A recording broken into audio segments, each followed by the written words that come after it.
All right. So the two research questions that we're going to be trying to answer through this research are the first one, how do novice elementary educators describe the role of spontaneous decision-making to influence their instructional practice?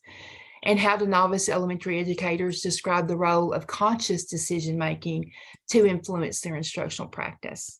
So the first question is, what skills and attributes do you feel are important when it comes to making effective decisions? So I'm a planner. I like to have some kind of plan to stick to. I think that's been the hardest part so far of teaching is like knowing that you're not always going to get to stick to your plan and you have to be flexible because there are things that come up. That Mhm. has been really hard for me. I'm still struggling with it, but I like to, especially with a lot of the practices that you're using today, like do the research, know the research behind it, make sure that it is effective, and especially like if I'm going to use a program or if I'm looking at different work sites or like that kind of thing. I like to do the research, to know the research, and to make sure that it is effective in the classroom. A lot of the like multi-sensory stuff like I've had to dig into, which has been fun. But like having a plan, sticking with plan as much as you can, you've got to deviate obviously, but um I think that has been a growing experience. They don't always teach you how much you're gonna have to. You can make lesson plans all day, but living by it's a different thing. So that's been interesting in the classroom. I think you got to have mercy for yourself and grace for your kids because they're not always going to get it the first time, and that's hard too because you're like, oh, I just went over it. I don't know how else to teach it, and so that's been interesting as well. But definitely some kind of plan, the research as to why you're doing it, and having grace for yourself and for your kids. Perfect. Excellent. Thank you. All right. So the second question, what process do you use to make sure your decision-making process is correct? And give me specific work examples if you have an example. Okay. Decision making skills. I always try to talk to somebody who's more experienced than I am. And I know like that's not the holy grail, obviously, like looking into and finding what the research practices say and all the things. But I like go to my mom a lot because she is the literacy person. I have a co-teacher who is really more math brained. And so she has taught me a lot about like using manipulatives and doing this and doing that to help kids really understand the math brain things because I am more like artsy fartsy out there type thing. And Mhm. so definitely making sure like what your kids need is at the forefront of what you're trying to do. And every kid's individual and every kid's different. And so trying to talk to like, especially as being a sped teacher, like talking to all of the service providers for that kid, whether it be like the gen ed teacher or the speech therapist or the occupational therapist, and like seeing what they get and how they work best with that person, like depending on the setting and that kind of thing is important as well. Good. Can you give me a specific work example, maybe of a student, a specific time when you went to one of those other teachers? Yeah. So I have a little girl. She's brilliant. But she was placed last year in SPED. And so she does have an RTIC. She served for speech therapy. And we talked to the speech therapist in great lengths because, we do spelling tests. And sometimes the way she says things or the way she hears things aren't exactly how they're said or pronounced. And so that was something we had to talk to the speech therapist in length about because we're like, okay, do we need to enunciate differently? Do we need to, is she just hearing it and spelling it the way that she hears it and spells it? Can she hear it correctly? That kind of thing. And, we have Callie Caldwell, who's amazing, and she has really great patience for that. So I've been really blessed with that. Fantastic. Excellent. So tell me a time you made an unpopular decision. Describe it for me. Uh, right now, Yeah, right now. specifically about your classroom. Okay. Right now, I'm having the RTI fight, and that's been real fun because our school is the highway to sped, and that's not how it should be. And so, trying to get them to understand like not all sped kids are tier 3 and everything all the time. That has been a fight. I have kids who are exceptional in math and they don't need to be tier 3 in math, but because they're labeled sped, they are. And so having to fight like the label of my classroom with my kids has been really hard this year. And getting the tiers set up school wide, like not even just third grade or with my kids, has been really hard.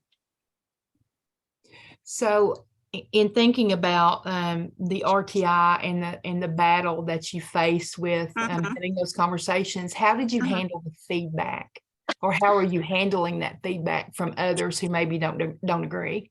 Right. And so that's where we're going. And we're trying to find what the research says. There's a lot of solution tree stuff that we're finding this year with some of their PLC training, and like using PLC time to really go through and talk about, okay, well, I thought this, and then I thought this was effective, and like using that as what it's supposed to be, and working through some of our disagreements in that professional learning committee with those norms and all that. Again, going back to people who know more than me, like our curriculum director, and then the research and what it's supposed to look like and the model that it should be has been what I've been trying to do. Good. So if you could go back and start over, how would you handle the situation differently that you're currently in with the RTI fight? Oh,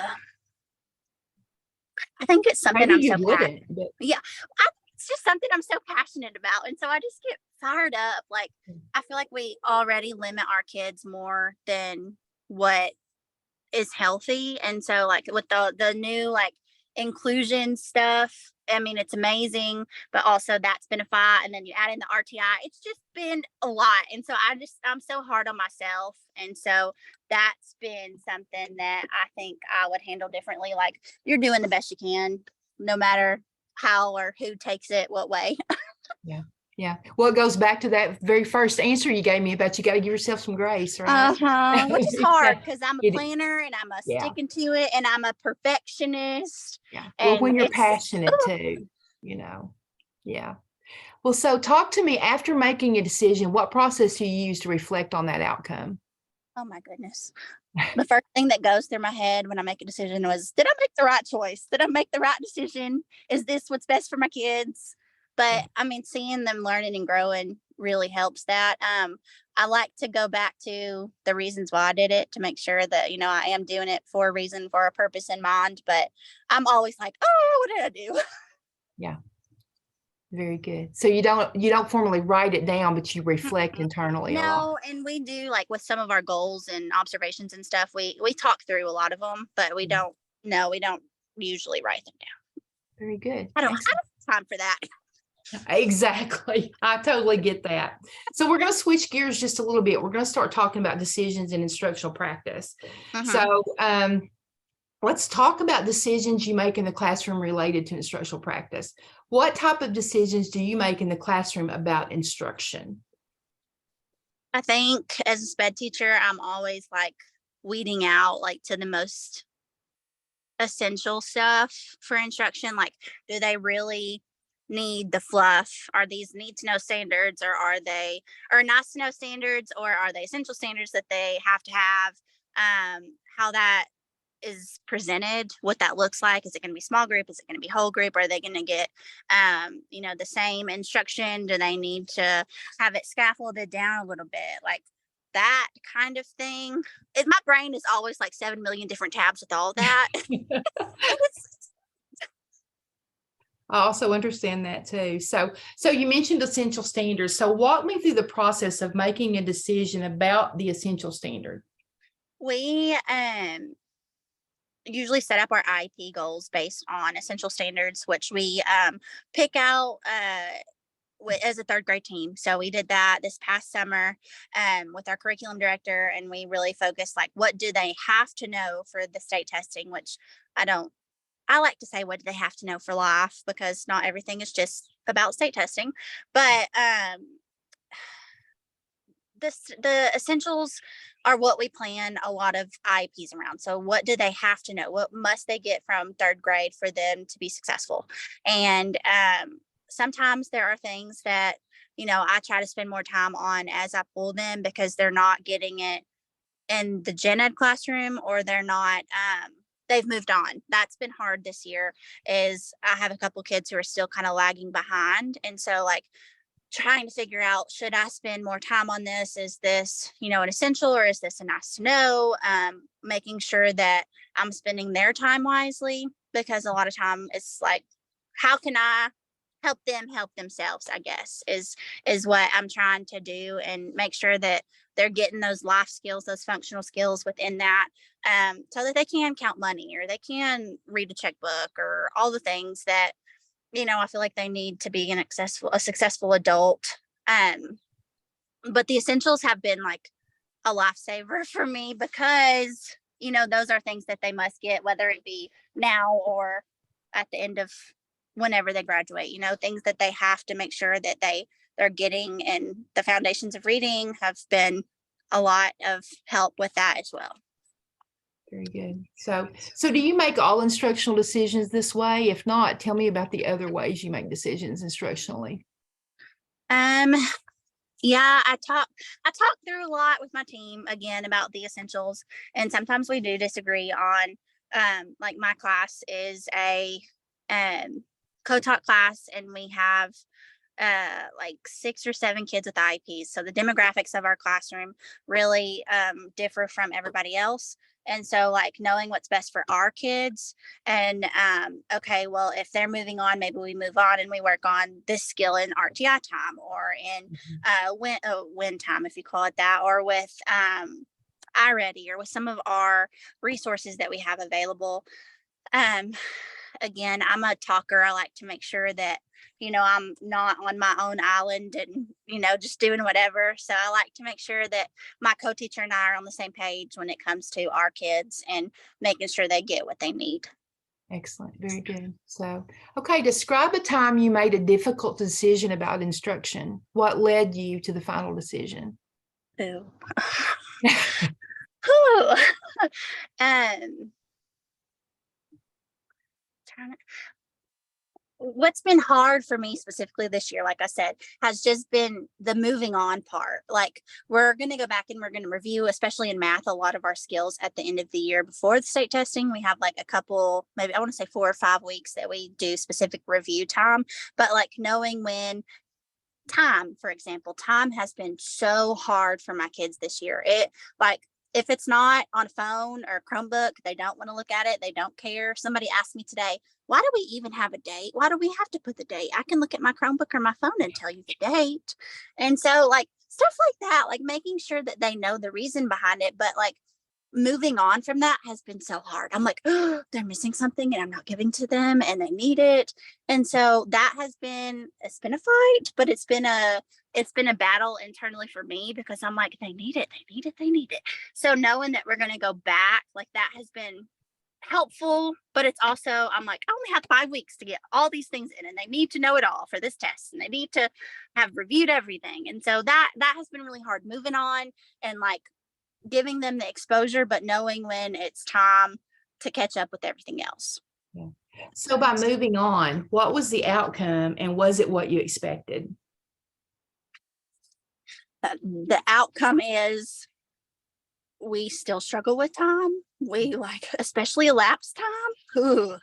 But it was expected. We struggled with telling like time to the hour and to the half hour. So it's not like I'm upset. I am, but we're going to get to it. So because you're going to circle back to it, right? I'm going to. Good. So, okay, describe any changes you have noticed in your decision-making skill set around instruction since you started your teaching career. I think they teach you in college like how important collaboration is, but I don't think you know until like you're in the middle of it all. And so like that, I was always like, oh, I can do it. I'm fine. I'll be fine. But now I'm like, is this right? And then if they don't know, then I go to somebody else. Is this what I'm supposed to be? Like, just making sure that I am putting my kids first and putting what they need at the forefront of my brain, and talking it through and having all the scenarios and all of the potential results. And that has been the most important part, and also sometimes the hardest part of teaching. Yeah. So what do you believe led to the change of, kind of jumping in with that collaborative piece? I think the shift in schools, like with the PLC process, has contributed a lot. We've done some solution tree work, but also like knowing that I by myself can't do everything that a kid needs. Like I mean, that's been a big brain fart, I guess, like knowing that, but like actually getting to collaborate with people and everybody putting their best foot forward for the kid. Very good. Good. So you mentioned in college that they really stress the importance of collaboration. Tell me a little bit more about that and what you gained in college around that topic. So we do, or we did in college, like we did a lot of like group lessons on like making lesson plans and presenting together and that kind of thing. And then even down to our cohort, like there were 7 of us in our sped cohort, and we were constantly bouncing ideas off of each other and sharing lesson plans that we made for our future jobs and that kind of thing. They really encourage collaboration. I mean, they wanted you to do your own, they wanted to see your brain, but they also encouraged you to work together and to know that we're all on the same page to make sure that we're doing, what kids need and helping them succeed, our best foot forward, that kind of thing. Very good. Okay. Describe a time you sought help from others to make a decision on instruction. Now, you've talked a little bit about that, but can you give me a specific example of when you went to someone and sought out their advice, and tell me what the outcome was? I have a kid this year who popped out of self-contained. So this is his first year in the gen ed classroom in all of his years of education. So this is 3rd grade for him. And I was terrified to have him, which not in a bad way, terrified, nervous. I didn't know what to expect. I didn't know where he would be academically, that kind of thing. And so I talked to his old teacher for primary school about like his abilities. And then we got together again with the speech path because she has him. And then my 4th grade person who is like me, but 4th grade sped, and like talked through the accommodations and talked through what he would likely need to be successful, and what grades would look like for him and how he could benefit from the exposure, but also still get specific skills that he needed. And so now he's one of my best performing kids. Like, I mean, he's doing exceptional, but I think that it took me talking to people to open my mind to what he needed and knowing that student specific instruction is the goal, I guess, and not a one size fits all. Yeah. Very good. Okay. All right, so now we're going to move to a different topic. It talks about conscious and spontaneous decisions. So the next question is, based on the decisions you shared, which ones do you typically make quickly and which ones do you spend more time thinking about? Okay, Miss Norton, I'm going to be honest with you. I'm an overthinker. Like, it normally like make myself sick type of overthinker. So I spend a lot of times thinking about a lot of things. And unless it's like life or death, split second decision, then I spend at least a day thinking about it, which is bad, but what if this happens? And what if that happens? And how can I do this? And anyway, it takes me a while to build that plan that I like to follow. Yeah. So why do you think you spend so much time thinking about those decisions? I think it's part of the job. I think it's part of what makes me. I want it to be perfect. I need it to be good and good enough for them so that they understand and they know what I'm expecting, and I want them to perform, and I want to make sure I deliver my instruction well and all the things. So let's think about the processes in your classroom, and talk to me about the things that you make just quick decisions about that aren't instructional.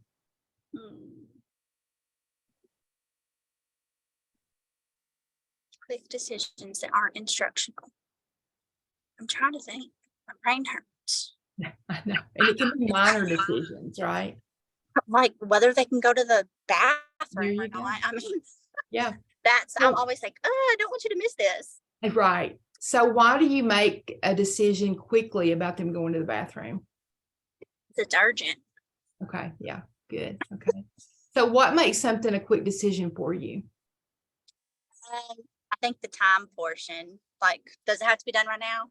Yeah, good. Okay. So what about and I know that you said you spend a lot of time on most decisions. So of those decisions, why do you take more time to make these decisions, specifically the instructional ones?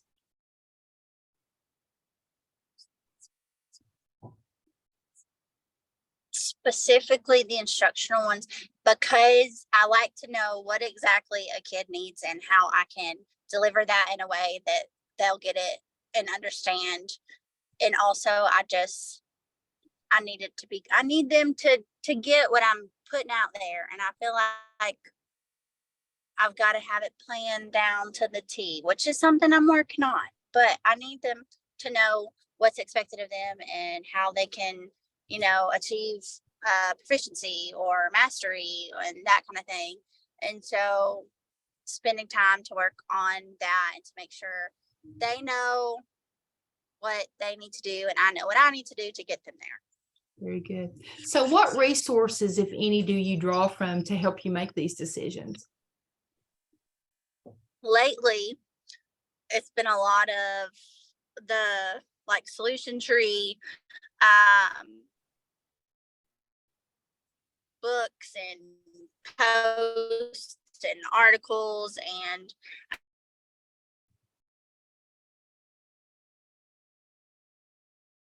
training for that. And so a lot of the articles and research that he provides, their work and what I can do to improve that work, how the standards are aligned to the work. There was something else I was going to say, but it's gone. Okay. Oh, the Department of Ed right now with inclusive education. Robin Stripling is like the best resource out there. I know Robin well. I'm going to tell her you said that. So I was in a PD, so I did Learning for All last summer, and then I was in a PD about dyslexia and SPED this past Friday, and she just blows my mind. She's wonderful. Yeah, good deal. Good deal. Okay, we're at the last question. Are you ready for it? So yes. here we My go. brain hurts. Yes, I know these are hard questions. So you have several viable options in the way that you make decisions. How do you choose what path to follow? I think it goes back to the student-centered instruction or student-centered method, or it's all about the kids and it's all about what they need and how you can help them be the best versions of themselves, regardless if it's a good day or bad day or whatever for you. It all goes back to them. Okay. The next part of that question is you have limited viable options. How do you choose what path to follow?